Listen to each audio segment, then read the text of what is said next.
Alors, bonsoir à tous, on va pouvoir commencer. J'espère que vous m'entendez bien. Donc on avait commencé, donc c'est la dernière séance de l'année, on avait commencé l'année avec un exposé de Pierre-Henri Ortiz sur la société romaine face à ses fous, et donc on la boucle avec aussi une référence à l'Antiquité, puisqu'on va avoir le plaisir d'écouter le professeur Bernard Granger, qui va nous faire un exposé sur les liens entre le stoïcisme et les théories cognitivo-comportementales. Donc je suis très heureux d'accueillir donc le professeur Bernard Granger, qui est professeur de psychiatrie à l'université Paris-Cité, qui est responsable de l'unité de psychiatrie de l'hôpital Cochin. Et parmi ses très nombreuses fonctions, il coordonne notamment donc ce séminaire d'histoire de la psychiatrie de l'adulte, et aussi, je crois, celui de la pédopsychiatrie. Et puis, vous coordonnez également le DU d'histoire de la psychiatrie. Vous êtes toujours responsable de la revue PSN. Alors, honoraire, enfin, je ne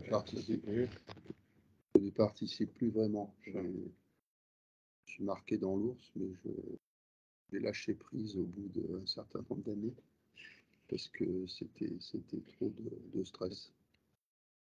Et c'est vrai que c'est une revue, je crois, qui a commencé en 2002. Oui, c'est ça. C'est ça. Et qui était marquée par une volonté d'interdisciplinarité, de Absolument. dialogue entre les différents courants de la psychiatrie. Oui, c'est une revue très ouverte à tous les courants de la psychiatrie, et puis aussi aux neuroscientifiques, alors de moins en moins avec le temps, et aux philosophes, sociologues. Enfin, on essaie que, et il y a aussi une rubrique quasi systématique sur l'histoire de la psychiatrie. Et on essaie que ce ne soit pas que des psychiatres qui écrivent dans PSF. Il y a aussi une rubrique de recension d'ouvrages qui est assez fournie. Et donc, je ne sais par quel miracle, la revue existe encore. Ça fait 20 ans. Donc. Et dernier point d'actualité, vous venez de sortir un ouvrage, un peu presque sur le modèle un peu des tracts Gallimard, peut-être, enfin, quelque chose de, c'est Oui, un essai un peu, sauf que c'est 2 fois plus long mais c'est qu'un deux tract fois plus long. Gallimard. C'est même moins 2 fois plus long. Mais sur la question de Mais l'hôpital c'est court aujourd'hui, quand même. Oui. et sur la question des problématiques de management et de ce que devient le métier de clinicien aujourd'hui Oui. à l'hôpital, notamment quand on est Sur chef de service. bureaucratie, à partir d'exemples très concrets. Oui, c'est un pamphlet, mais dans les pamphlets, en général, on exagère. Là, pour que ce soit crédible, j'ai été obligé de minimiser ce que nous vivons en réalité. Et c'est très enlevé, très érudit, il y a des moments assez drôles, voire cruels, et c'est très percutant.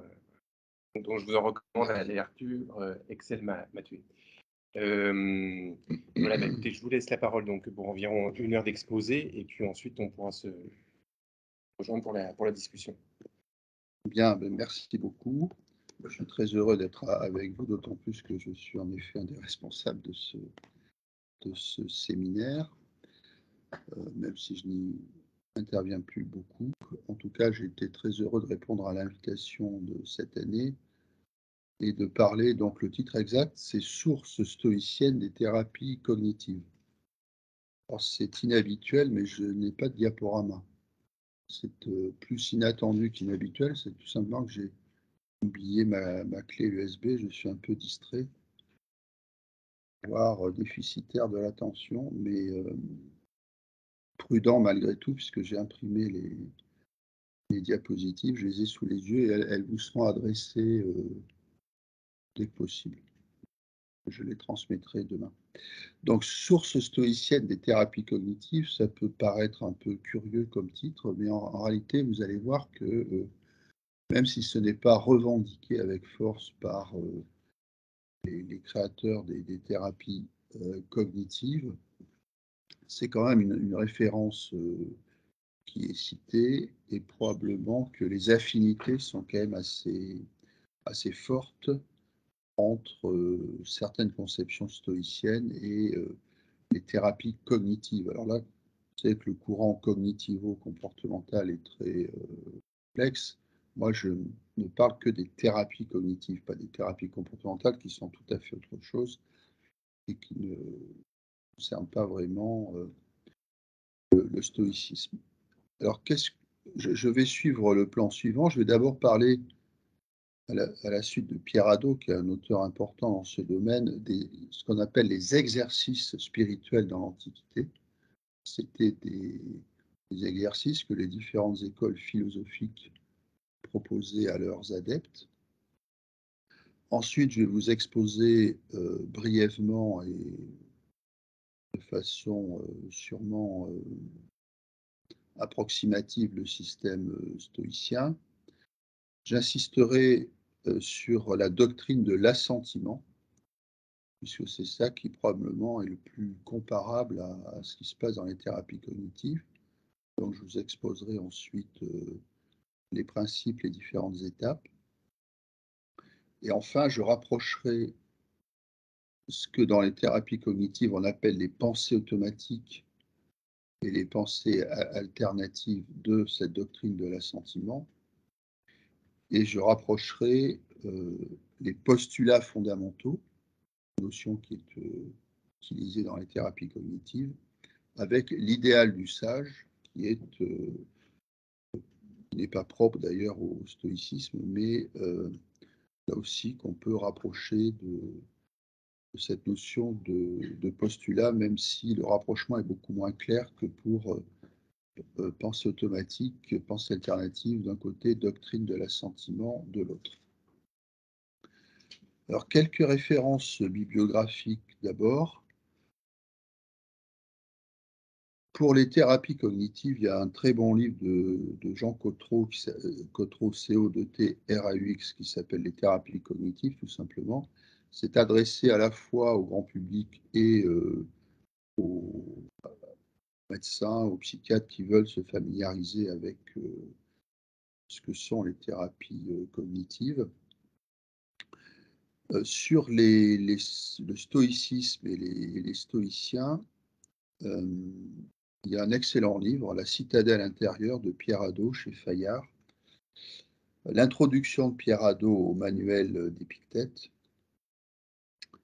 Et je dirais plus généralement sur ce qu'étaient les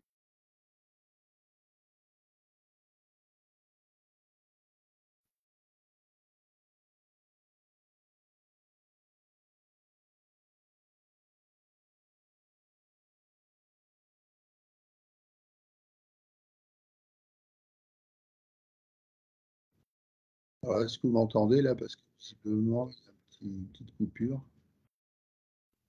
Oui, c'est Voilà, bon, c'est rétabli.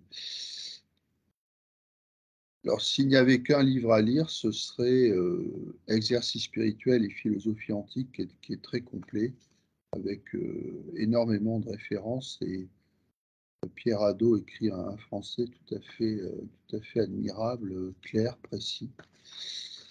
Pierre Hadot, alors je ne sais pas si vous le connaissez, c'est un il est mort maintenant. Il était professeur au Collège de France sur ses vieux jours. Sur ses jeunes jours, il était prêtre, un prêtre défroqué, spécialiste de Plotin. Il a été longtemps professeur à l'école pratique des hautes études. Et moi, j'ai eu la chance de le rencontrer à quelques occasions. Je l'ai même fait venir à un séminaire pour les internes. C'était un homme de plus tout à fait charmant, très simple, qui n'écrasait pas alors qu'il aurait pu le faire les autres de ses connaissances et de son érudition. Donc, Exercice spirituel et philosophie antique de Pierre Hadot chez Albin Michel. On parle de philosophie et de psychothérapie. Pour certains, en réalité, chaque forme de psychothérapie cache derrière elle une conception, une philosophie. C'est ainsi que on a rapproché la psychanalyse d'une conception tragique de l'homme, alors que les thérapies cognitives, ce serait plutôt une conception proche de la comédie américaine avec une happy end et une vision très positive. Et puis surtout, l'art de la psychothérapie se rapproche beaucoup, la pratique de la psychothérapie se rapproche beaucoup de certains éléments de médecine antique que l'on retrouve dans certains auteurs du XIXe siècle, qui étaient eux-mêmes très férus, très, très formés à la philosophie, à commencer par Pinel. Alors, j'avais quelques citations, une de Jacques-Alain Miller. Être lacanien, c'était quelque chose comme être stoïcien ou épicurien, une position éthique en ce monde. Vous voyez tout de suite la référence aux stoïciens ou aux épicuriens, mais au sens où c'était une école avec des valeurs, une théorie. Ce n'est pas uniquement une méthode thérapeutique. Vous vous souvenez aussi du titre d'un ouvrage d'Esquirol, Passion considérée comme cause, symptôme et moyen curatif de l'aliénation mentale. Cette notion qui oppose la raison aux passions est centrale dans les écoles philosophiques de l'Antiquité, mais est encore très présente chez Esquirol, par exemple. Et l'idée qu'il faut s'adresser à la raison lorsqu'on s'occupe de malades mentaux est aussi à l'œuvre dans les débuts de la psychothérapie. Elle est à l'œuvre aussi dans les techniques de suggestion, en disant que finalement, on tente à faire accepter une idée par la personne en état d'hypnose et que cette idée tente à se faire acte. Et il y a un livre de Desjrine au début du XXe siècle sur les psychothérapies, où là aussi, on essaie par la persuasion de modifier les idées du patient. Donc, vous verrez que ça s'applique beaucoup à ce qui se passait dans l'Antiquité. Alors, si vous lisez le livre de Pierre Hadot, Exercice spirituel dans l'Antiquité, vous verrez d'une part que ça a gardé une énorme influence après les débuts du christianisme. Il dit, par exemple, les exercices de saint Ignace de Loyola, donc les fondateurs de la Compagnie de Jésus, des Jésuites, ont leur racine dans la tradition de la philosophie et de la rhétorique antique. Il ajoute, toute la philosophie antique, conçue presque universellement comme une thérapeutique des passions, est dominée par la perspective de l'opposition, de la lutte entre passion et discours rationnel. Et ce que disait Pierre Hadot aussi, c'est que tout le monde ne s'adressait pas à une école philosophique. Les gens qui recherchaient un enseignement, un maître, qui était soit stoïcien, soit épicurien, il y avait d'autres écoles évidemment, souvent étaient des personnes qui étaient en difficulté, qui étaient angoissées, qui ne trouvaient pas leur équilibre tout seuls, et donc allaient auprès des écoles philosophiques pour essayer d'être aidés. Il y a aussi dans la pratique de ces écoles philosophiques une place considérable donnée au dialogue du maître et de son élève en particulier.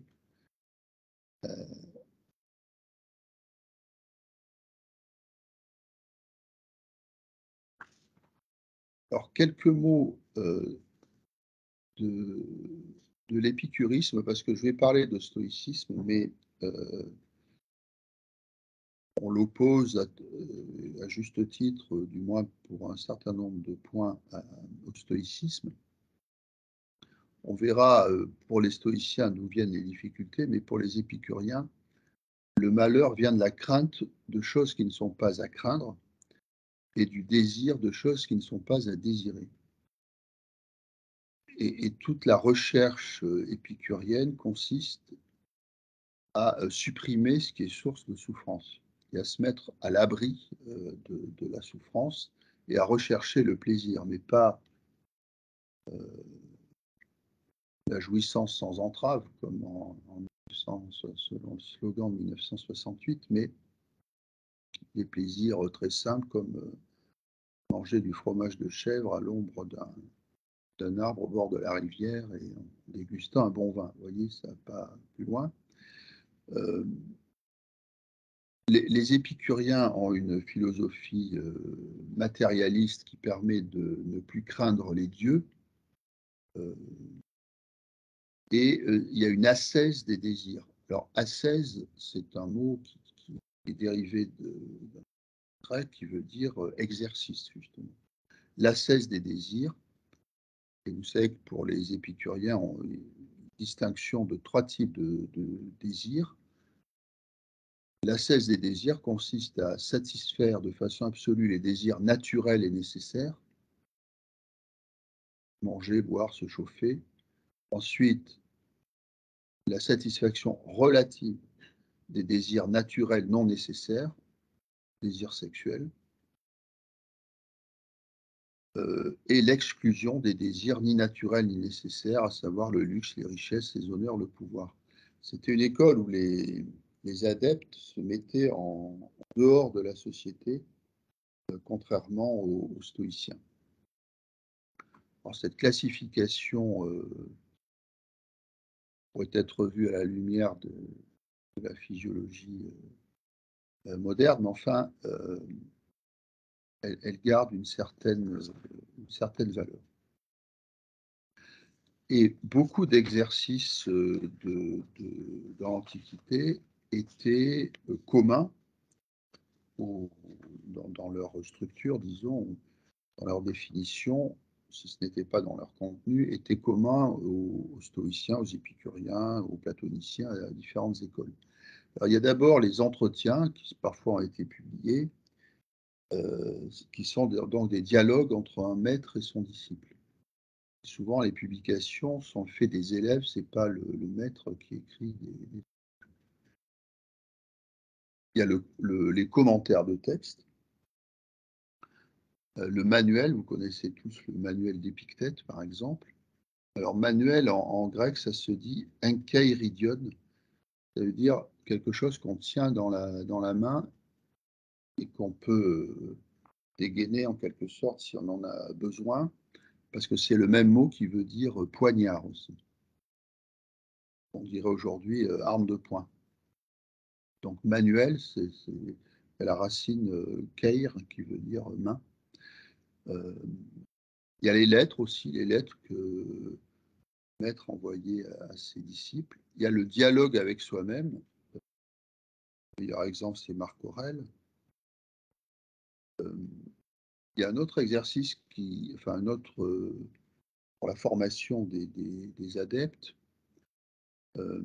On les entraîne aussi à la préméditation. Alors, ce n'est pas la méditation bouddhiste, c'est la préméditation, c'est-à-dire des malheurs, c'est-à-dire se préparer par l'esprit à ce qui peut arriver de malheureux.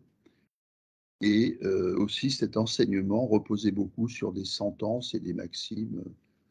Il reste beaucoup de maximes stoïciennes, on en verra quelques-unes tout à l'heure.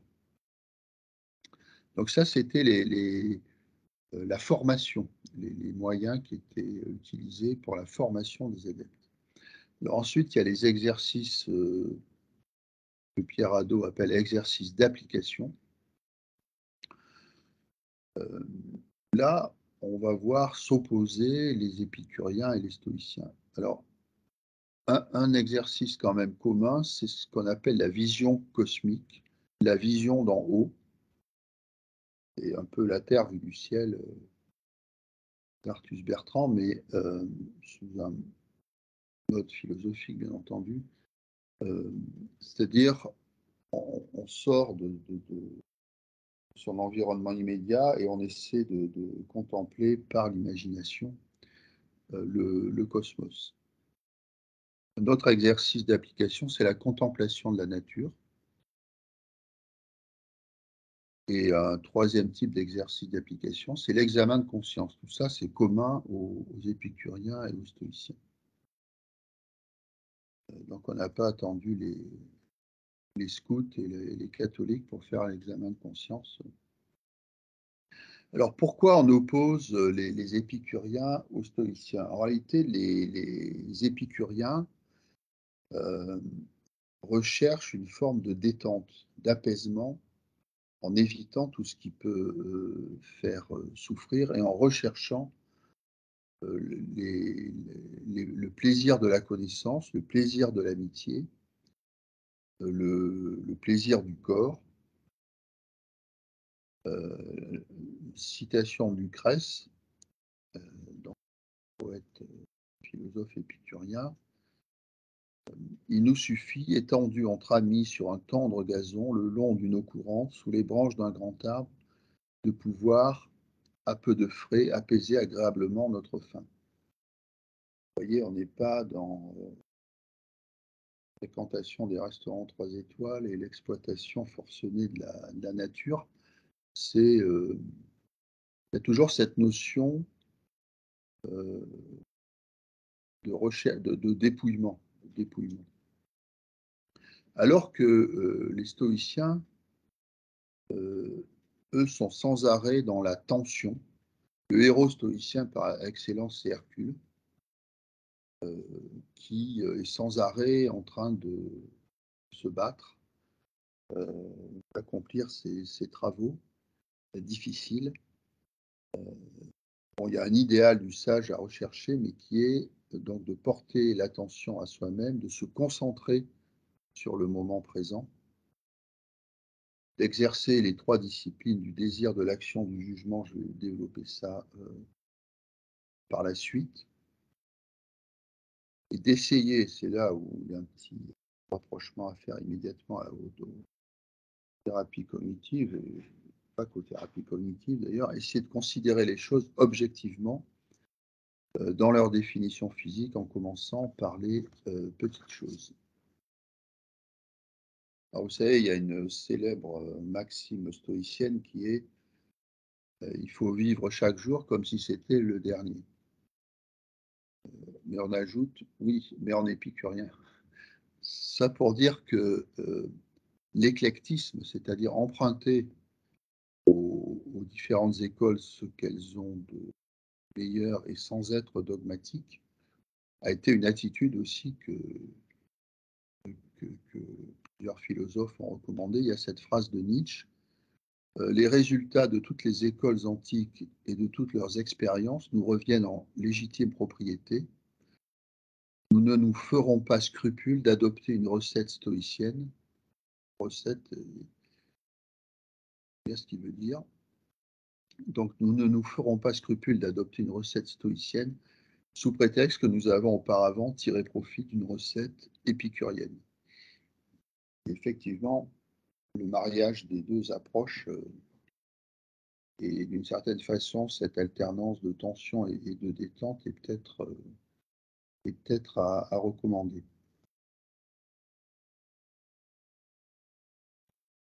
Alors, Galien aussi ne se rattachait à aucune école philosophique, même si lui aussi était dans cette recherche de la rationalité pour dominer les passions de l'âme. Alors, quelques mots maintenant plus développés concernant le stoïcisme. Alors, vous verrez dans le diaporama, je ne vais pas détailler, mais on distingue 3 périodes, premier, deuxième et troisième stoïcisme. Le créateur de l'école du 3e et 2e siècle avant Jésus-Christ, c'est Zénon de Citium. Alors pourquoi ça s'appelle stoïcisme? Stoa, ça veut dire portique en grec. Stoa poikilé, c'était un portique peint, et c'est là que se réunissaient les premiers stoïciens pour recevoir l'enseignement de Zénon de Citium. De Citium, on prononce plusieurs prononciations. Le deuxième stoïcisme, dernière moitié du 2e siècle, 1er siècle avant Jésus-Christ, et celui qui est finalement le plus connu Aujourd'hui, c'est le troisième stoïcisme, 1er, 2e siècle de l'ère chrétienne, avec 3 auteurs importants, Sénèque, Épictète et Marc Aurèle, dont les ouvrages sont toujours très, très visibles et pleins d'intérêt. Alors, c'est un système très cohérent et placé sous le signe de la raison universelle, ou logos. Il y a cette fameuse sentence non pareo Deo sed assentior. Je n'obéis pas à Dieu, mais je suis d'accord avec lui. Pourquoi? Parce que c'est la même rationalité qui est à l'œuvre chez l'un comme chez l'autre. L'enseignement de la philosophie stoïcienne, mais comme d'autres écoles d'ailleurs, comporte 3 parties: la physique, la logique et l'éthique, à laquelle correspondent 3 disciplines.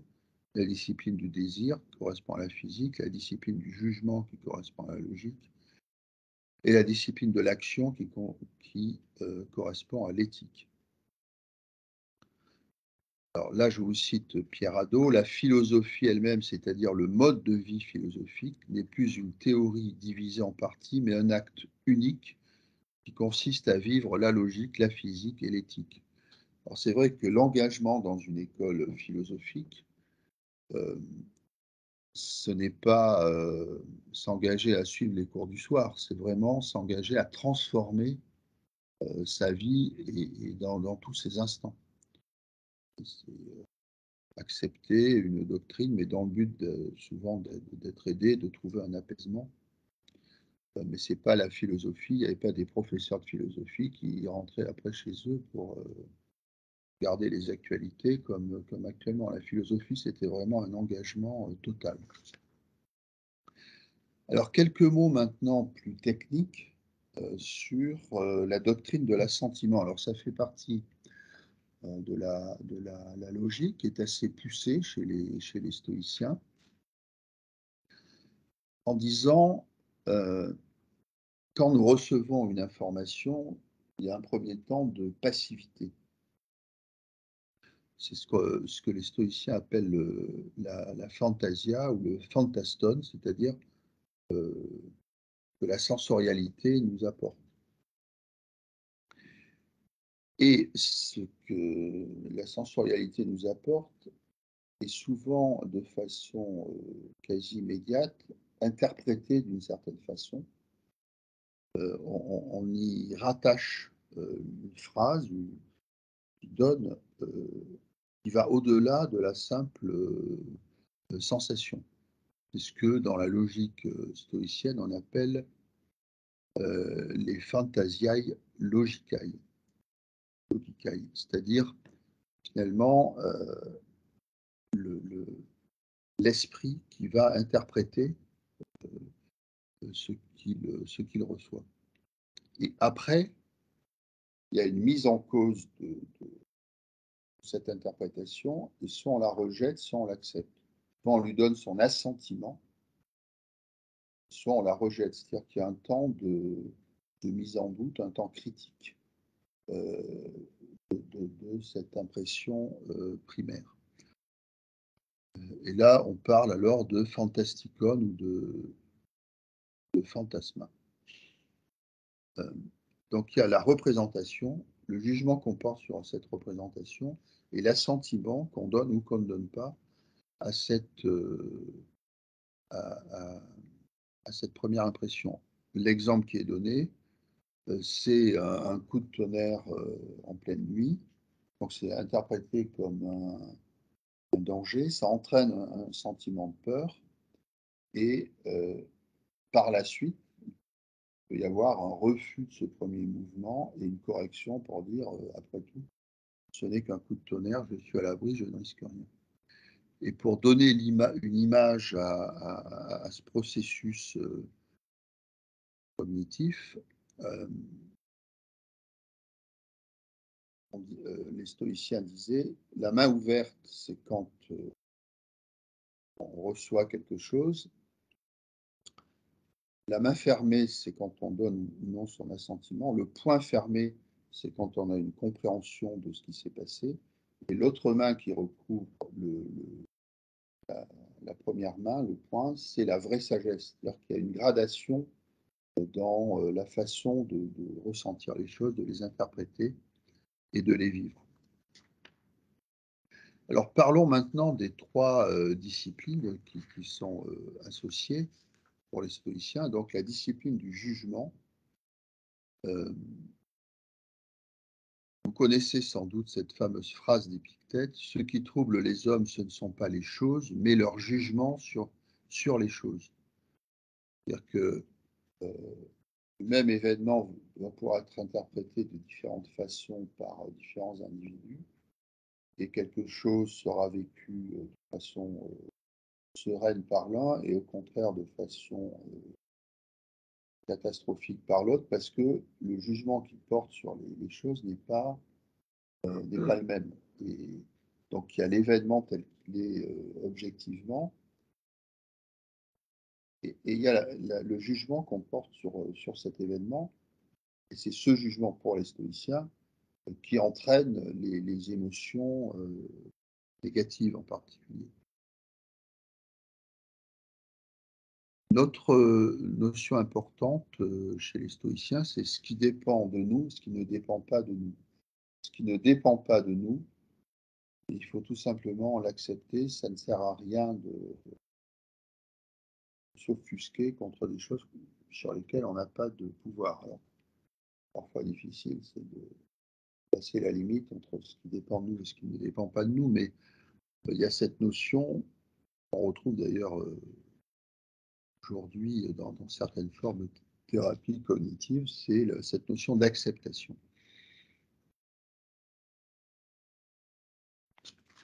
Alors la discipline du désir, c'est de désirer ce qui est utile au tout du monde. C'est une conception très globale, même si au départ les adeptes recherchaient des conséquences pour eux-mêmes. Et là aussi, dans la discipline du désir, il y a cette notion d'acceptation, de consentement au destin présent, en relativisant et en plaçant chaque événement dans la perspective du tout. Et il faut désirer ce qui dépend de nous, là aussi, le bien moral, le reste étant indifférent. Et Pierre Hadot, mais il n'est pas le seul, rapproche cette notion de discipline du désir de l'amor fati, l'amour du destin qui est développé chez Nietzsche.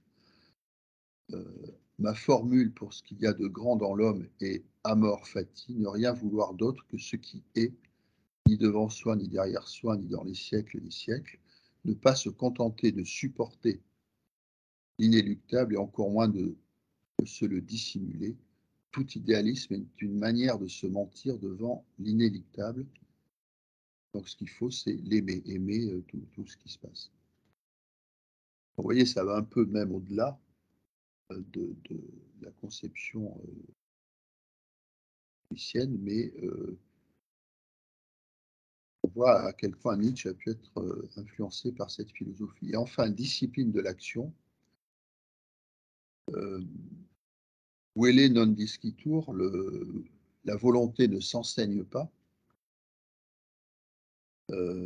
Donc c'est là où il faut être en tension, toujours à la doctrine stoïcienne. Hein, la tension de l'âme permet le jugement et l'action.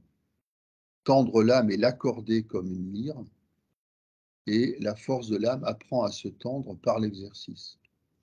Et donc, vous voyez que pour les stoïciens, il y a vraiment l'exercice de ne pas réagir, de se retenir et d'essayer de dominer ces réactions premières. Un bon exemple que j'utilise personnellement pour moi-même d'ailleurs et pour mes collègues qui ont parfois tendance à se mettre en colère, et pour les patients, mais c'est plus difficile, mettez entre la colère et l'orage qui la suit l'intervalle d'une nuit. C'est-à-dire que quand vous êtes très en colère, il faut surtout ne rien faire. Vous dormez et le lendemain matin, vous voyez ce qui serait peut-être bon de faire. C'est un bon exemple de la discipline de l'action et de cette nécessité de résister, d'être en tension. Alors tout ça, c'est bien gentil, me direz-vous. Vous aurez raison, parce que la philosophie stoïcienne a quand même été évidemment très critiquée. Elle est sûrement assez simple, elle a ses forces. Clément Rosset, philosophe français qui est mort récemment, disait « Avec les stoïciens, tout baigne ». Façon de se moquer d'eux un peu désinvolte, mais c'est vrai qu'il y a un côté philosophie positive aussi, si vous voulez, en disant bah, ce qui nous trouble, il n'y a qu'à considérer qu'à le considérer pour ce que c'est et l'accepter et ne pas être victime de ces réactions émotionnelles, parce que c'est ça qui est combattu dans la doctrine stoïcienne. Et Paul Venn, qui est un historien de l'Antiquité, latiniste surtout, disait lui de façon plus développée que Clément Rosset, le stoïcisme est un programme parfaitement conçu, sans faille ni lacune, qui ne peut être complété ni modifié. Alors c'est vrai qu'il y a vraiment un aspect dogmatique très bien ordonnancé, mais très fermé. Ce royaume de l'idée fixe devait attirer les personnes qui souffraient de leur pulsion ou de leur multiplicité interne et qui avaient besoin de se simplifier de caractère et de se contraindre. C'est sûr que le stoïcisme, pour ça, était très bien. Le monde stoïcien, à bord franc et sans marge, les rassurait, au prix d'une rationalité si étroite et monotone qu'on lui trouve parfois l'ignorance juvénile des réalités douloureuses ou merveilleuses et l'idée pauvre de l'homme. Et il ajoute aucune philosophie n'est aussi éloignée de la nôtre. Nous ne croyons plus que les objets de nos peurs, que nos désirs soient posés devant nous, n'étant que ce qu'ils sont, nous croyons plutôt qu'ils n'ont pas d'objectivité et sont ce que la peur ou le désir les font apparaître. Alors, vous voyez que dans cette phrase de Paul Venn, c'est rien, lui aussi, je crois, professeur au Collège de France, est très critiquable parce qu'au contraire, les psychothérapies cognitives cherchent justement à remettre beaucoup de rationalité dans le fonctionnement psychologique et à minimiser l'intensité des désirs, des peurs et ce que Pourquoi? Parce que pour les thérapeutes cognitivistes, finalement, le psychisme est par métaphore avec l'ordinateur, chaque période utilise comme métaphore ce qu'il y a de plus sophistiqué en matière technologique. Donc là, c'est l'ordinateur. Quand Freud, c'était plutôt la machine à vapeur. Donc, métaphore informatique, l'ordinateur traite des informations, le cerveau traite des informations. Et finalement, il y a des processus cognitifs, il y a des pensées, il y a des schémas cognitifs qui conditionnent ce traitement de l'information. Et le trouble que ressentent les patients est lié, là encore c'est la théorie, mais c'est pas pour ça que j'y souscris, mais est lié à un mauvais traitement d'information, un traitement biaisé d'information. Et tout de suite le rapprochement qu'on peut faire avec le stoïcisme si on considère que le trouble mental correspond à une distorsion du jugement. Un des fondateurs de la thérapie cognitive, c'est Ellis, qui avait, né en 1913, en 2007. Alors sur YouTube, si vous tapez Ellis, vous verrez des séances de thérapie rationnelle émotive faites par Ellis, avec une méthode très directive, mais qui expliquait aux gens qu'ils se trompaient, qu'ils vision beaucoup trop fermée des choses, qui manquait de souplesse dans leur conception et qu'il fallait qu'ils révisent leur façon de voir les choses. Aaron Beck, lui, a mis au point une méthode de thérapie cognitive qui a été beaucoup plus utilisée que la thérapie rationnelle de Ellis. Et les thérapies cognitives classiques suivent l'enseignement de Beck, et notamment, ce qui va le distinguer de Ellis, l'utilisation du dialogue socratique. Il y a aussi référence à l'Antiquité. En quoi consiste le dialogue socratique? Ça consiste à faire accoucher la personne avec qui vous dialoguez de ses propres idées, de ses propres contradictions. Dès que la mère de Socrate était chose, et il utilise lui-même cette image. C'est vrai qu'une des forces de la thérapie cognitive, c'est que ce n'est pas le thérapeute qui va inculquer, suggérer, donner telle ou telle réponse, présenter telle ou telle idée. Il va, en essayant de ne pas avoir d'idées préconçues, c'est ça qui est difficile quand on fait ce genre de thérapie, donc d'aider le patient à découvrir certaines choses. Et quand ça vient du patient, ça a beaucoup plus de force après que quand ça vient de l'extérieur. Alors, dans la pratique même, alors là, au plan technique des thérapies cognitives, il y a une phase au départ, une phase d'auto-observation. On utilise habituellement une grille à 3 colonnes où on demande au patient de décrire une situation objectivement, ensuite de donner l'émotion qu'il a ressentie et ensuite la pensée automatique qu'il a eue. Un coup de tonnerre, peur et je vais prendre la foudre, ma dernière heure est arrivée. Et ça, c'est exactement le schéma de la logique stoïcienne que je vous ai exposé tout à l'heure. Et après, une fois que le patient sait bien différencier ces 3 catégories, on lui demande de remettre en cause les pensées automatiques et de rechercher des pensées alternatives, c'est-à-dire des interprétations différentes de l'interprétation qui lui est venue automatiquement à l'esprit.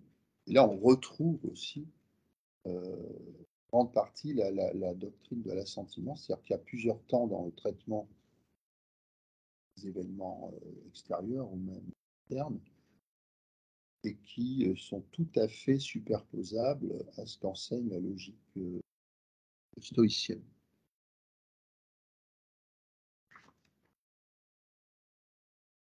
Alors, dans les thérapies cognitives, on étudie aussi certains processus cognitifs, certains biais cognitifs.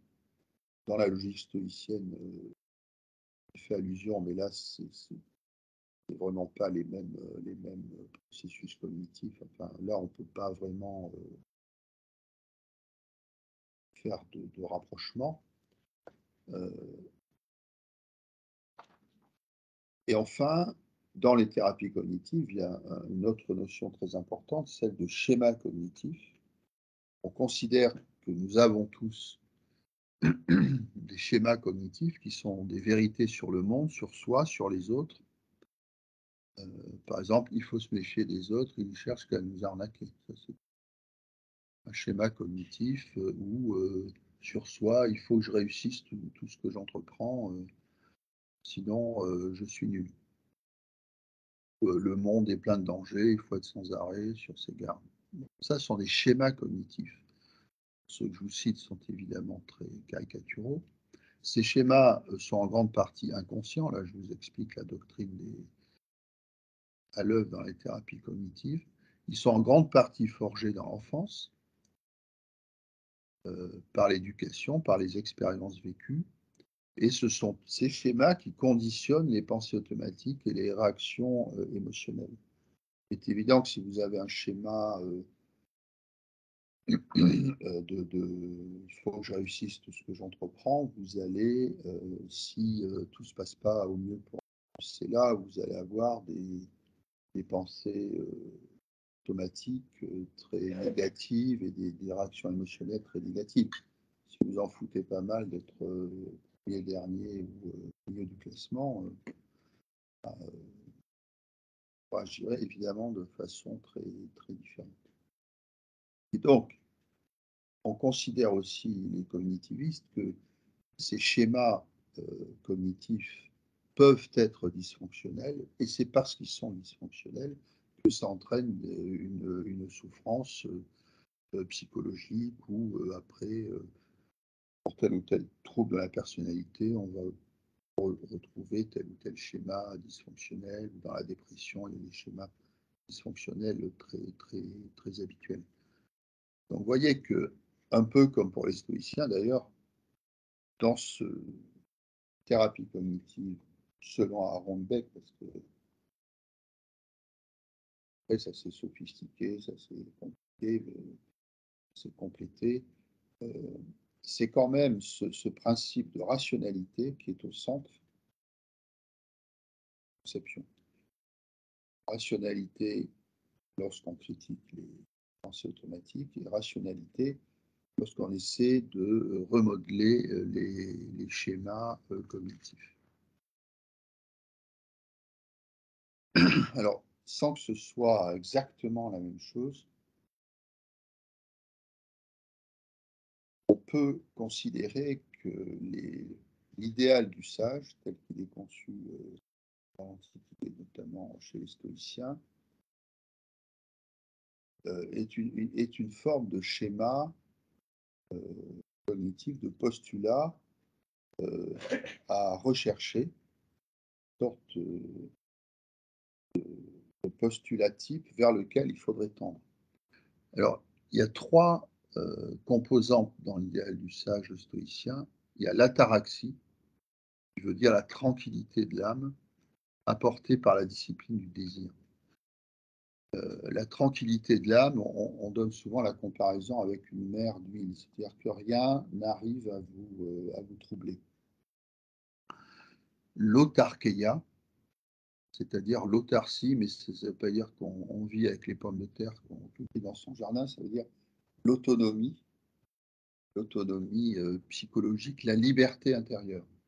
Parce que le mot, l'expression qui traduit le mieux l'autarkeia, c'est la liberté intérieure. En gros, ne pas dépendre des autres. Et enfin, la mégalopsyché, alors qu'on traduit littéralement par grandeur d'âme, mais ça ne veut pas dire ça du tout, c'est plutôt la conscience cosmique, la dilatation du moi dans l'infinité de la nature universelle. Donc c'est ces trois composantes auxquelles le sage devait arriver, donc tranquillité de l'âme, liberté intérieure et conscience cosmique. Et ça sont des notions idéales, mais qui peuvent avoir leur utilité quand on parle des postulats. Alors pour illustrer la mégalopsyché, la conscience cosmique, cette citation de Marc Aurèle: l'âme humaine parcourt le cosmos tout entier et le vide qui l'entoure, et elle s'étend dans l'infinité du temps infini, et elle embrasse et pense la renaissance périodique de l'univers. Donc vous voyez, il y a une sorte presque de mystique dans cette notion de conscience cosmique. Alors, pour conclure, puisque je vois que nous sommes presque à 21h, il y a, qu'on le veuille ou non, des analogies indéniables entre les conceptions stoïciennes et les conceptions cognitivistes. Je parle des thérapies cognitives, je ne parle absolument pas des sciences cognitives et tout ça, c'est thérapie cognitive. Notamment, je dirais d'abord le principe de rationalité. C'est-à-dire que c'est placé sous le signe de la raison qui doit dominer tout le reste. On a vu aussi combien la doctrine de l'assentiment était proche de ce qu'on appelle les pensées automatiques, les pensées alternatives. On a vu aussi cette notion d'acceptation de la réalité, enfin, c'est pas spécifique des stoïciens ni activistes, mais c'est un principe important pour toute, je dirais, pour toute psychothérapie d'ailleurs. Et puis, alors je n'ai pas parlé de ça, mais toutes les écoles de l'Antiquité, d'une certaine façon, toutes les psychothérapies sont des méthodes qui visent un changement. Il y a plusieurs termes pour qualifier les changements assez profonds qui étaient recherchés par la pratique des exercices spirituels dans les écoles de l'Antiquité.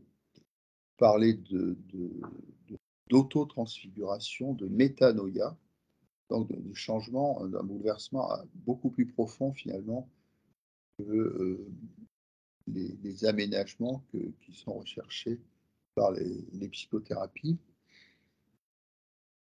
Et puis, les écoles de l'Antiquité étaient opposées en ce qui concerne la place du sujet dans la société et la position par rapport au monde professionnel, au monde social.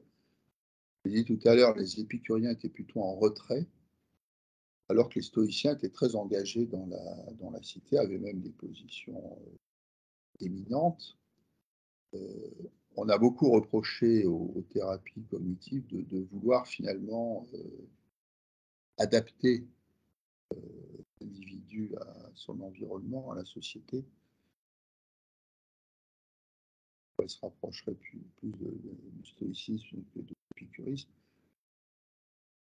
Moi, je trouve que c'est une vision un peu caricaturale des thérapies cognitives. Ce n'est pas forcément la recherche d'une adaptation du sujet à son environnement, c'est plus la recherche de la certaine authenticité, d'un certain épanouissement du sujet qui doit trouver l'environnement où avoir cet épanouissement. Alors je terminerai par cette citation de Montaigne, qui lui était surtout inspiré par l'école sceptique, mais qui connaissait très bien les épicuriens et les stoïciens. Donc cette citation de Montaigne est assez connue: composer nos mœurs et notre office, non pas composer des livres et gagner non pas des batailles et provinces, mais ordre et tranquillité à notre conduite.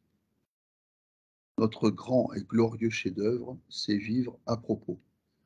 Et c'est ça que recherchent les écoles antiques, et c'est ça qu'on essaie parfois d'aider nos patients. Voilà, je vous remercie beaucoup.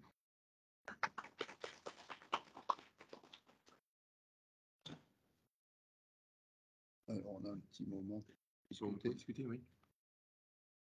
Merci beaucoup pour cet exposé vraiment passionnant, très riche. Vous arrivez à faire passer à la fois un exposé sur la doctrine du stoïcisme et puis en même temps sur les TCC. Non, pas les TCC, Les thérapies cognitives. J'ai déjà fait l'erreur tout à l'heure. Le comportementalisme, c'est tout à fait autre chose. Alors peut-être que, d'ailleurs, ce sera peut-être une question après, mais c'est vrai que cette sagesse stoïcienne, elle continue à nous parler. C'est vrai qu'il y a tout un tas de choses quand même qui nous sont très actuelles, très pertinentes.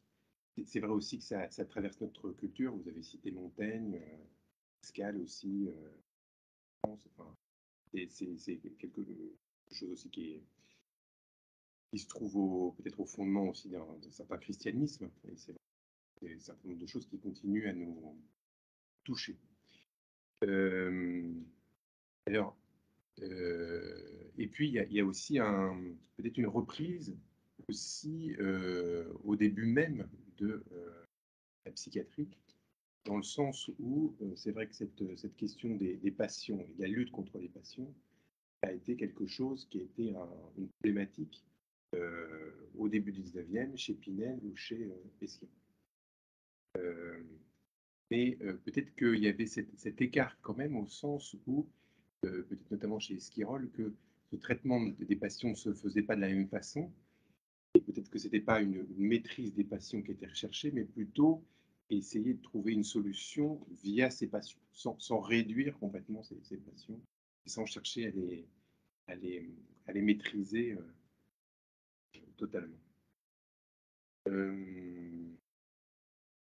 Alors, est-ce que vous Alors, voulez réagir déjà sur cette oui, oui, c'est très première vrai, idée? c'est très vrai, notamment chez Pinel, qui était nourri des auteurs de l'Antiquité, parce que dans son concept de l'aliénation mentale, il y a cette idée que chez tout aliéné, il y a un reste de raison sur lequel il faut s'appuyer.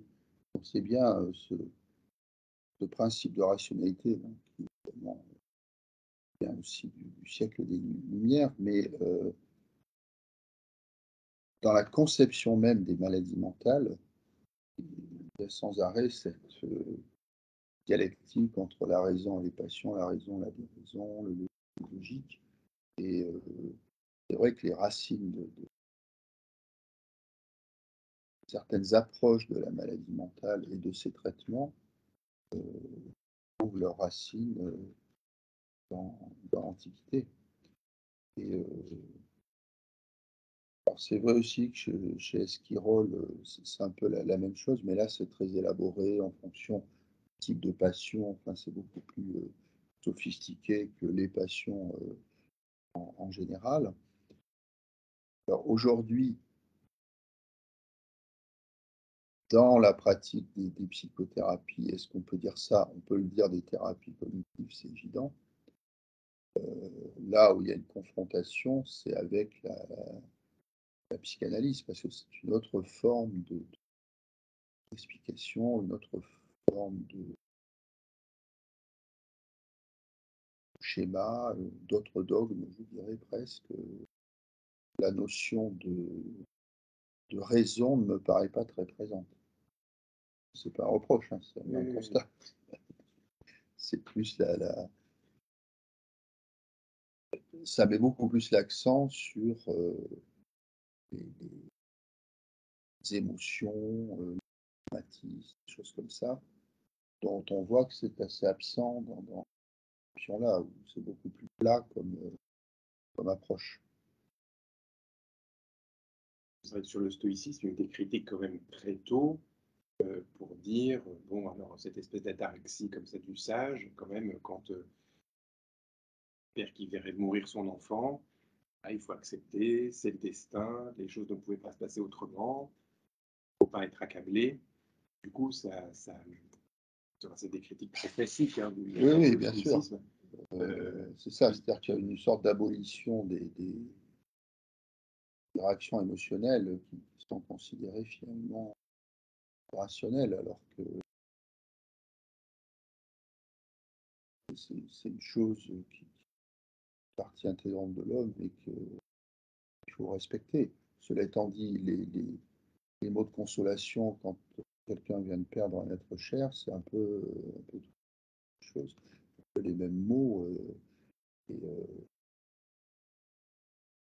je crois aussi que certaines personnes, c'est un peu ce que disait Paul Veyne, en raison de leur tempérament, de leur personnalité, vont plus adhérer à cette approche, à une autre approche, parce que c'est une façon de trouver sa voie. Et pareil pour les patients, certains vont être très attirés par la psychanalyse, d'autres par les thérapies cognitives, d'autres par le yoga, d'autres. Bon, ce qui est très dangereux, c'est de vouloir donner une panacée ou une explication universelle. C'est vrai que la sagesse stoïcienne n'est pas à négliger, n'est pas à déconsidérer. Je trouve que ce qu'en dit Paul Veyne ou même Clément Rosset, c'est un peu vache, que malgré tout, la notion de ce qui dépend de nous, ce qui ne dépend pas de nous, c'est une notion très riche et qu'on peut utiliser beaucoup avec nos patients. Moi, j'ai un patient qui est un adepte du stoïcisme, des adeptes encore du stoïcisme, parce que cette façon d'approcher les choses les aide. On ne peut pas dire que c'est la seule bonne et qu'elle est toujours parfaitement justifié. Et ce qu'il faut voir, c'est qu'on est face à un idéal. C'est-à-dire que ne pas réagir quand un être cher meurt sous vos yeux ou est écrasé un accident ou meurt d'une maladie fulgurante. C'est un idéal, c'est pas du tout ce qui est recommandé à tout le monde. Et l'idéal du sage, c'est quelque chose que seules peu de personnes peuvent atteindre. C'est ce vers quoi il faut tendre. Bien entendu, il y a beaucoup de choses à dire sur la physique, sur les conceptions qui ne sont plus les nôtres, mais même, je crois, sur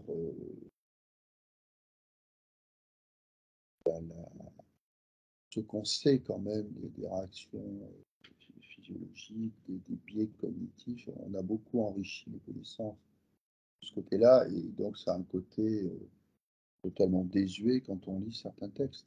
Mais malgré tout, et c'est ça le plus étonnant, ça a un fond de sagesse qui nous parle, en effet, qui nous parle, qui peut être utilisé. Et puis vous le soulignez aussi à travers cette pratique des exercices spirituels, on a l'impression que là aussi s'invente une certaine forme de subjectivité dans ce rapport à soi, cette auto-observation, Oui, et que là, il y a quelque chose véritablement qui naît à ce moment-là et qui est assez unique. C'est-à-dire vraiment, il y a une individualité, une subjectivité qui s'invente à ce moment-là dans ce rapport à l'idéal, effectivement, au devoir, aux autres, aux interrogations sur sa conduite, etc. Et on considère souvent justement les pensées de Marc Aurèle comme un premier journal intime avec justement tout un tas de pensées très personnelles qui sont exprimées, de doutes par rapport à ses fonctions d'empereur, quelque chose véritablement de fondateur comme ça sur la subjectivité jusqu'à nous. Et, euh, et aussi à travers cette notion de parésia, de parler vrai, qui a été beaucoup travaillée par Foucault, et qui s'est inspiré aussi pas mal des travaux de Pierre Hadot, qui oui, oui. estimait, je trouve, Oui, oui, c'est d'ailleurs, je crois, Foucault qui a fait entrer Pierre Hadot au Collège de France. Oui, c'est beaucoup inspiré des travaux de Pierre Hadot qui sont très, très, très documentés, très profonds. Et effectivement, il y a à la fois il y a à l'instant le souci de soi, il y a aussi cette idée qui revient finalement très long terme, euh, qu'on est parti d'un tout et qu'il faut s'abstraire de soi et essayer de contempler le tout dont on n'est qu'une partie microscopique. Et ça, c'est parlant aujourd'hui quand on voit concernant l'avenir de la planète et des espèces. Il y avait un sens de la nature qui a probablement été perdu pendant une courte période de notre civilisation et qui est très présent dans l'Antiquité.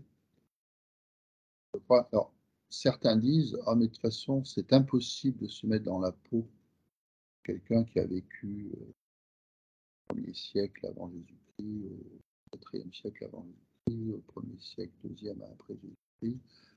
C'est des façons d'être, des façons de concevoir les choses très différentes. Moi, je ne suis pas du tout d'accord avec ça. Je pense qu'on peut être très touché et interpellé par ce qu'on vit. Il y a des invariants dans la condition humaine qu'on retrouve, même si évidemment il y a des choses qui nous dépassent. Un père qui a droit de vie mort sur ses esclaves, sur ses enfants, bon, ça on a du mal à le comprendre. Mais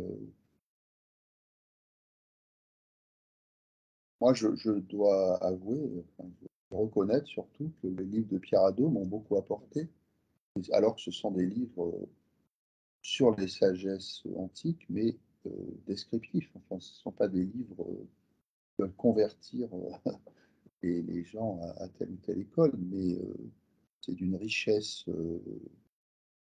humaine, psychologique, tout à fait incroyable.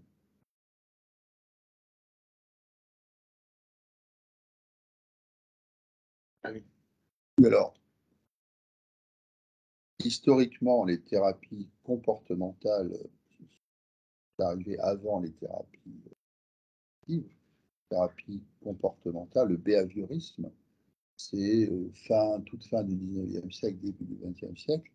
C'était l'idée de bâtir une psychologie à l'image des sciences de la nature, c'est-à-dire se contenter de données purement objectives et observables.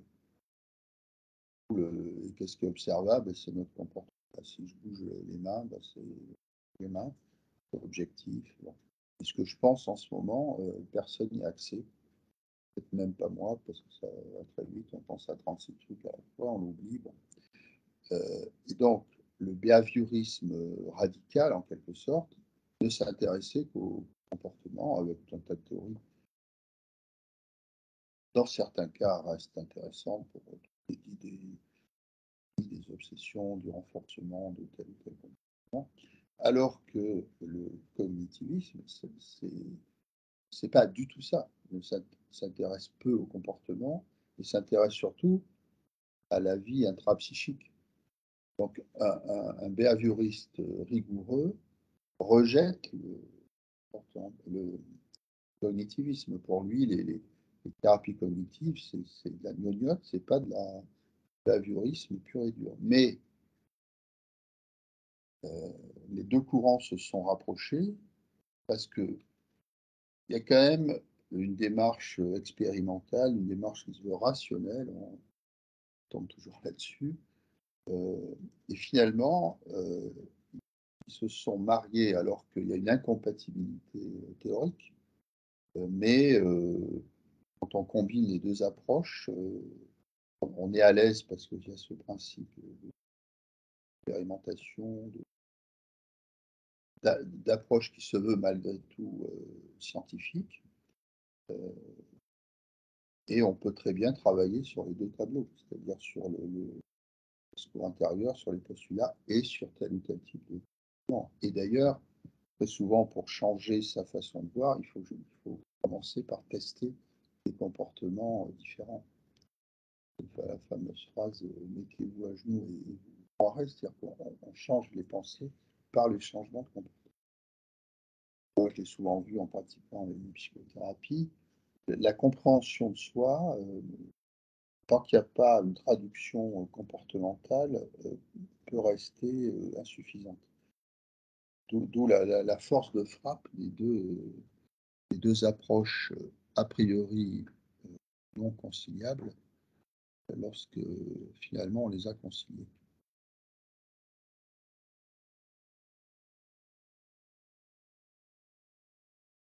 Est-ce qu'il y a des questions chez les personnes? Il n'y a pas de questions en ligne?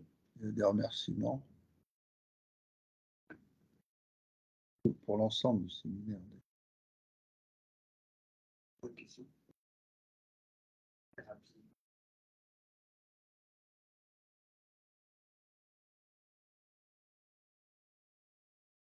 Alors, au départ, ça a été mis au point pour les états dépressifs, en disant le déprimé a une vision biaisée, négative de lui-même, des autres, du monde, de l'avenir. Bon.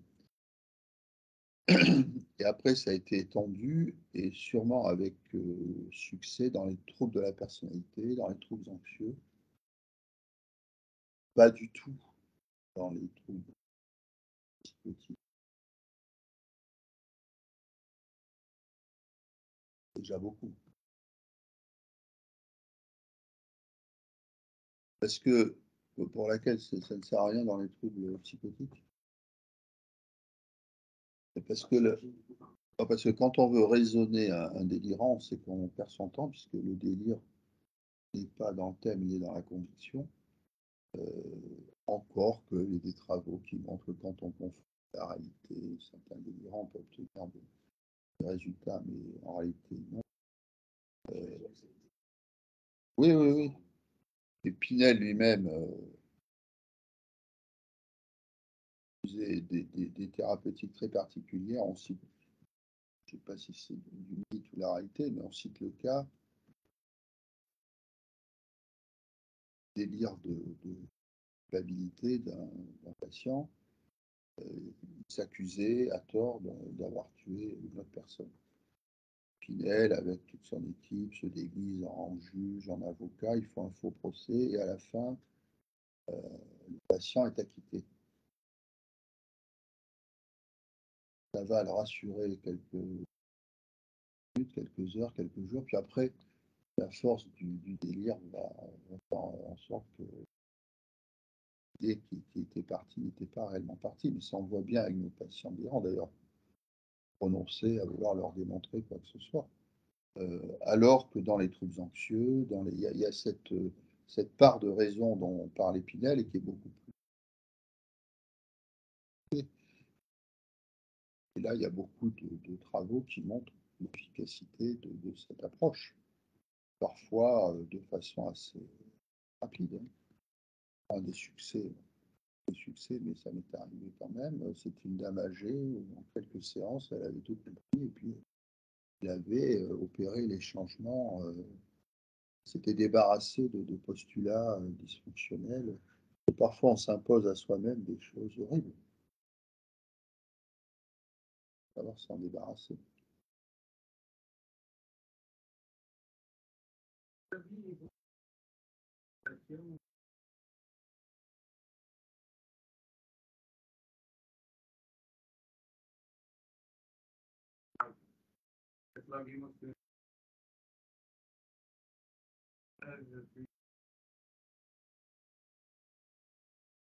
Oui.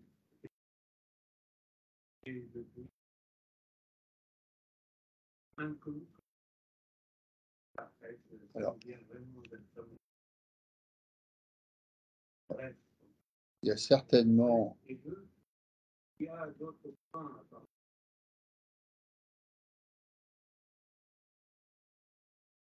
Alors, est-ce que vous pourriez juste reprendre du coup la question parce qu'on n'a pas entendu en ligne, si c'est possible. Alors, la question concernait l'acceptation et les thérapies cognitivo-comportementales de la troisième vague, en disant que finalement, il y a aussi une influence orientale dans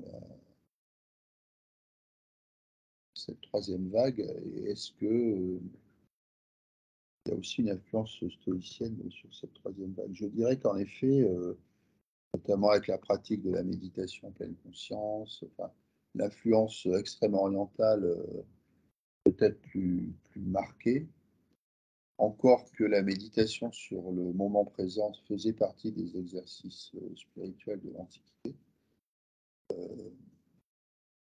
Il faut voir aussi que le bouddhisme, les sagesses orientales sont encore très vivantes et de ce fait peuvent exercer une influence importante. Le stoïcisme, on ne peut pas dire qu'il soit très, très vivant. L'acceptation, notamment l'acceptation des pensées, bon, c'est un principe général qui n'est pas très spécifique de l'Occident ou de l'Orient. Je dirais que c'est une attitude qui parcourt toutes les sagesses. Franchement, ce que j'ai essayé de montrer, c'est que l'influence stoïcienne était particulièrement forte sur les thérapies cognitives telles que Beck les a conçues. Alors, il ne se réclamait pas de la philosophie stoïcienne, même si on connaissait qu'il y avait, c'était peut-être de lointains précurseurs. Et il faudrait peut-être faire un exposé sur l'influence du bouddhisme, des sagesses extrême-orientales sur le développement des psychothérapies modernes. Je crois que c'est vraiment la méditation pleine conscience qui a apporté cette influence. Alors qu'on l'aperçoit très peu chez Beck, par exemple, ou chez Ellis. Pas du tout, mais beaucoup plus, en effet, dans la troisième vague.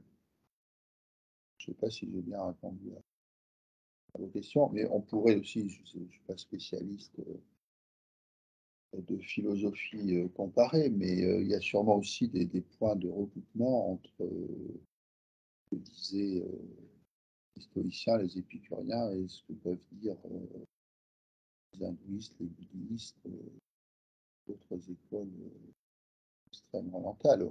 On a souvent tendance à faire des rapprochements, tiens, mais ça me rappelle telle autre chose, même si les conceptions très globales sont assez différentes, mais dans les détails, certains aspects, on peut faire des rapprochements. Mais actuellement, c'est en effet sur l'Extrême-Orient que l'Antiquité gréco-romaine qui influence l'option cognitiviste et la troisième vague. Mais la troisième vague, c'est la thérapie acte, ça commence par le A d'acceptation. Là est vraiment commun à beaucoup d'écoles.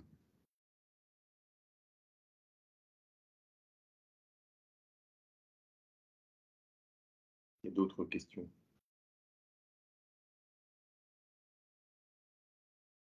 C'est vrai que par rapport à la psychanalyse, par contre, cette référence très forte à l'idéal, à la maîtrise de soi, à la ravalement du désir, des envies en général, voilà, c'est pas vraiment ça qui est promu par la psychanalyse. Ça serait plutôt, les stoïciens tendraient plutôt soit à la mélancolie, soit à la névrose obsessionnelle, mais dans un espèce d'exigence quand même, de surveillance, de maîtrise de soi, etc. C'est vrai que peut-être que ça c'est assez un peu antinomique. Voilà. Même si, Bien d'accord. mais notamment sur cette question-là, de cette citation de Paul Veyne, sur la question du surgissement de l'objet.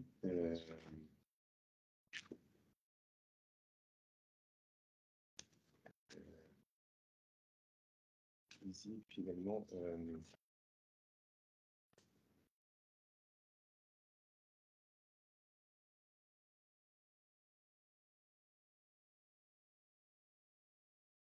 ne croyons plus que les objets de nos peurs, de nos désirs soient posés devant nous, n'étant que ce qu'ils sont. Nous croyons plutôt qu'ils n'ont pas d'objectivité, que ce sont la peur ou le désir qui les font apparaître. C'est vrai que ça, c'est peut-être plus homogène à la psychanalyse, au sens où il y a un objet qui existe pour nous à partir du moment où il nous manque, c'est-à-dire où il n'est pas là, où il fait défaut. C'est à partir de ce moment-là où l'objet surgit. Effectivement, c'est à partir du désir notamment que ce objet est créé, enfin, existe pour nous.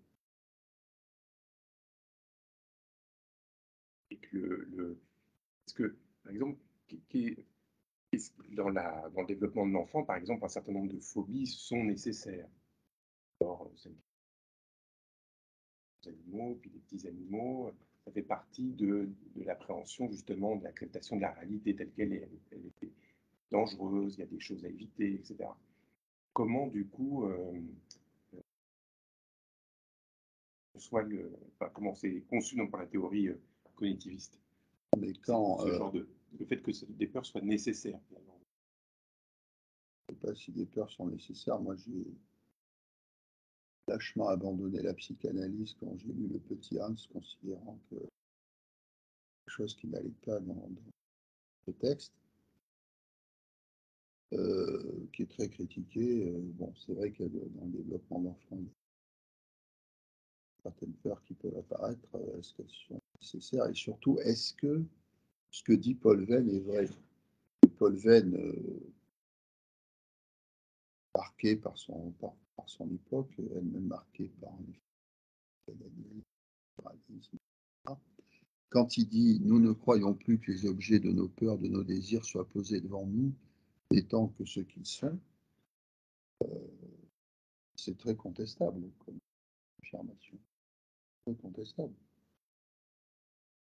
Il y a tout un tas, l'appréhension commune, c'est justement que c'est comme ça, le monde est tel qu'il apparaît sous nos yeux, avec ses objets, et dans certaines conceptions philosophiques aussi. C'est-à-dire que ce que dit Paul Veyne est vrai pour pour les psychanalystes, mais n'est pas vrai pour tout le monde. Et en particulier pas pour les thérapeutes cognitivistes qui reprennent cette idée. Il y a une situation objective, il y a les choses telles qu'elles sont, telles que n'importe qui pourrait les décrire, et il y a votre réaction par rapport à ça. Donc là, on tombe complètement dans la logique stoïcienne que dénonce Paul Venn. Ça, c'est un débat philosophique de fond sur la réalité des mondes, sur la possibilité ou la possibilité que nous avons d'écrire de façon objective. Bon, ça, c'est ça. En discuter, même pas moi, je suis pas très féru dans toutes ces notions, mais au point de vue philosophique, ce n'est pas tranché. Il y a toutes les positions d'ailleurs, comme souvent, qui se sont exprimées à ce sujet, des phénoménologistes jusqu'à gens qui considèrent que certes, c'est pas archi parfait, mais quand même, l'objectivation du monde est une nécessité si on veut l'étudier scientifiquement. Au plan psychologique, cette approche objectivante garde à mes yeux toute sa valeur, en particulier dans ce type de thérapie, alors que dans d'autres, c'est absolument pas ça la question.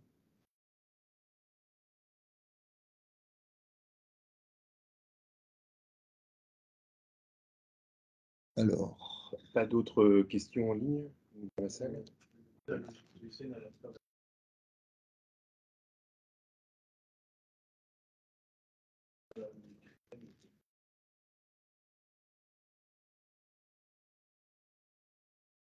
alors là, je ne suis pas très compétent pour répondre à ça, mais c'est plutôt, enfin, à ce que je sais, c'est plutôt le platonisme qui a été assez récupéré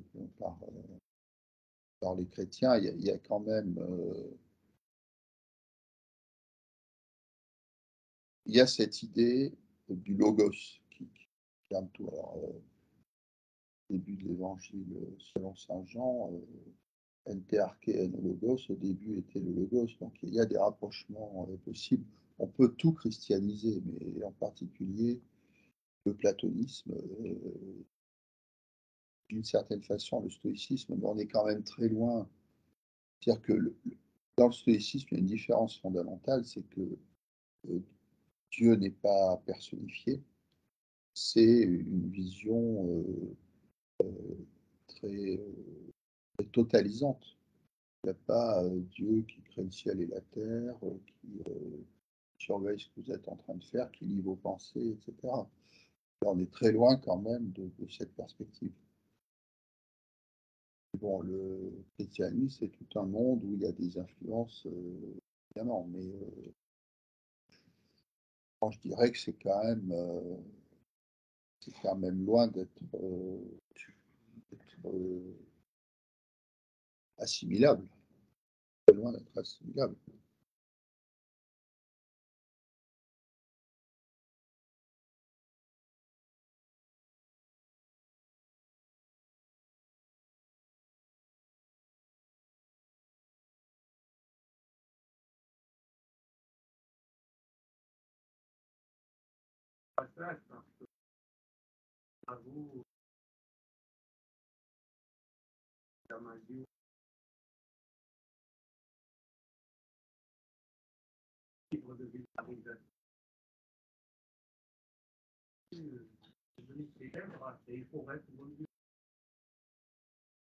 L'erreur de Descartes. La troisième vague ici, par rapport à je vois parler d'abord.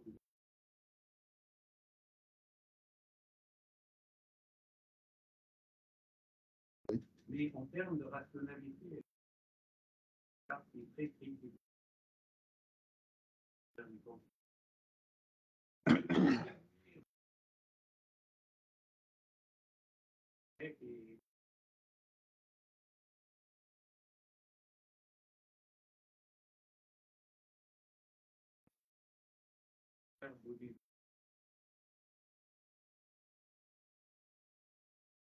On a reproché thérapie cognitive, la deuxième vague, celle de Beck, c'est qu'en effet, la place qui était laissée aux émotions était très réduite. Malgré tout, on considère que l'émotion est le marqueur des choses qui sont importantes et qu'il faut examiner. Mais dans la troisième vague, on laisse beaucoup plus de place aux aspects émotionnels. Et cette critique qui est faite aux thérapies cognitives, c'est exactement la même critique qui est faite au stoïcisme. Vous êtes bien gentil, oui, il faut que la raison, les émotions s'effacent, il faut que, quoi qu'il arrive, on soit zen, enfin, on soit dans l'ataraxie. C'est vrai que ça donne une impression de froideur et d'absence d'empathie quasiment, on peut en effet critiquer. Et ça montre aussi la plasticité des thérapies cognitivo-comportementales, c'est-à-dire qu'on arrive à marier le behaviorisme avec les thérapies cognitives, alors que c'est assez opposé dans les conceptions. Et après, on essaie de corriger ce défaut et d'enrichir la pratique avec meilleure prise en compte des réactions émotionnelles.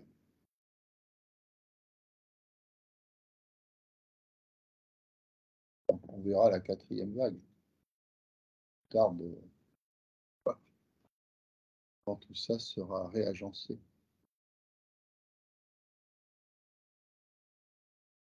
Bien, Pas d'autres questions? Oui. On va peut-être s'arrêter là alors pour ce soir. Merci de votre attention.